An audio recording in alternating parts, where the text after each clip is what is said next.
Back at our hotel, I pleaded with Jessica to believe what I had seen while I was in the cave. She thought I had been knocked unconscious by one of the rocks when the cave partially collapsed on me, and that I just dreamed the whole thing up. Although she had no way of explaining how I was conscious the entire time coming back from the cave. Sadly, my iPhone completely stopped working the second I left the cave too, so I had no proof of anything. This was horrible because the whole reason I didn't help those people was because I felt like if I had opened the door myself, there may have been somebody else on the other end I wasn't prepared to handle on my own. Unfortunately though, considering there were not any current missing persons cases open in the area, the police were not very interested in opening up an investigation and diving down there. It didn't help that I told them I heard my dead mother speaking to me. In fact, they ended up recommending me to a nearby mental health facility. I didn't let this stop me though. I immediately got a new phone and contacted everyone I could, including the FBI. But I guess the story of a medieval door deep down inside an underwater cave is just a lot for anyone to handle. For weeks I would barely sleep. The thought of those people in there and my mother in so much pain, I couldn't get it out of my head. Then one day I was contacted by a man named Dr. Dresden Schmidt. He told me that he worked for a local museum and that not only did he believe my story, but that he had been searching for this door for quite some time now.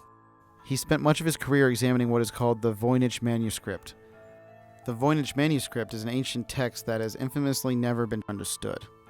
It contains numerous diagrams of bizarre scientific truths that both exist and don't exist in the real world, as well as is believed to contain spells and the ability to communicate with the gods.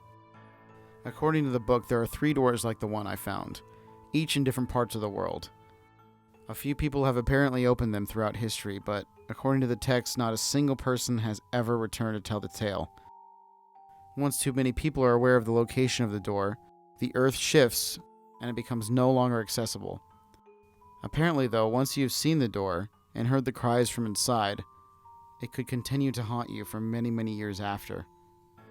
Dr. Schmidt told me I should just leave the area and never look back. I agreed with him and I had every intention of leaving, but that was until one night Jessica started acting strange. She kept telling me that we had to go down to the river, that she felt that her baby was dying inside her and that if she didn't go back to the womb that our child would be gone forever. I told her about my conversation with Dr. Schmidt and I pled with her not to go. I said that we would just go see the baby doctor in the morning and make sure everything was okay. But this didn't seem to matter to her, because later when I went to use the bathroom, she immediately took off out of the door of our hotel and bolted towards the river. I ran out of the house and chased after her. By the time I had gotten to the river though, she was already standing in the water, fully clothed, water up to her waist. "See?" she said. "He feels better now." She waded around in the water, seeming to be in pure bliss. I still begged her to get out of the water though, only it seemed like my pleas were not given any sort of attention. So I decided to go in and get her. At that moment I had a feeling what she was about to do. Suddenly she submerged down into the dark, glassy water. I instantly dove down after her. I used the flashlight on my phone to see around me. Without dive equipment at night, I knew the likelihood of her navigating out of the cavern on her own was nearly impossible. Panicking, I swam down after her and into the opening beneath the wall of rock. The light from my phone unfortunately turned out to not be enough to see while I was down there. Then I saw a very faint light up ahead, but before I knew it, I was pretty much running out of air.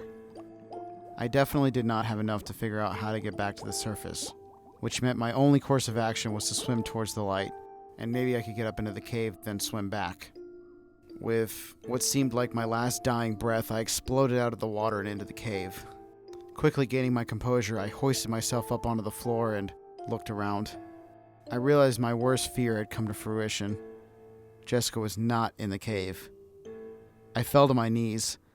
There was just no way she would have had enough air to get back out to the surface. Then I heard the screams again, coming from down inside the long dark cavern.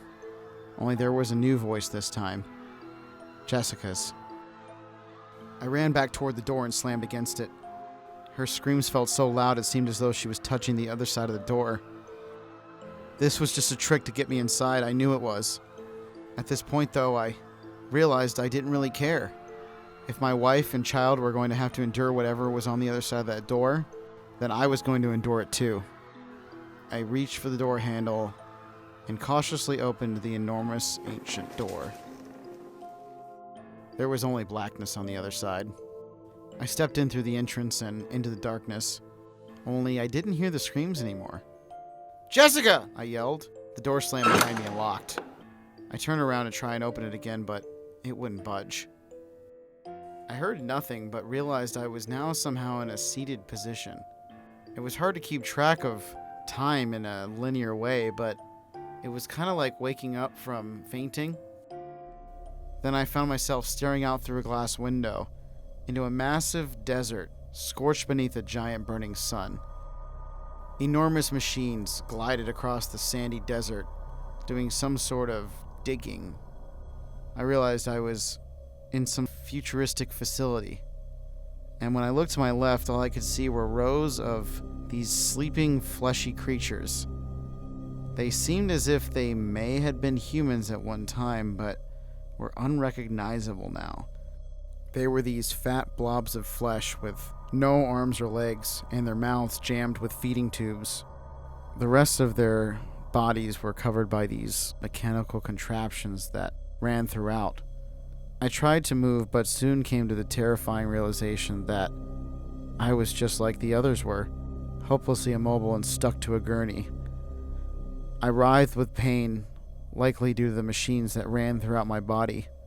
I desperately wanted to go back into that virtual realm I was in, but no matter how hard I tried, I couldn't get back. I couldn't sleep either. There was nothing to release me from my excruciating consciousness. This was the point where I realized the location that the door inside the womb actually led to. It led to hell. I hope you all enjoyed Mr. Freaky's Creepypasta.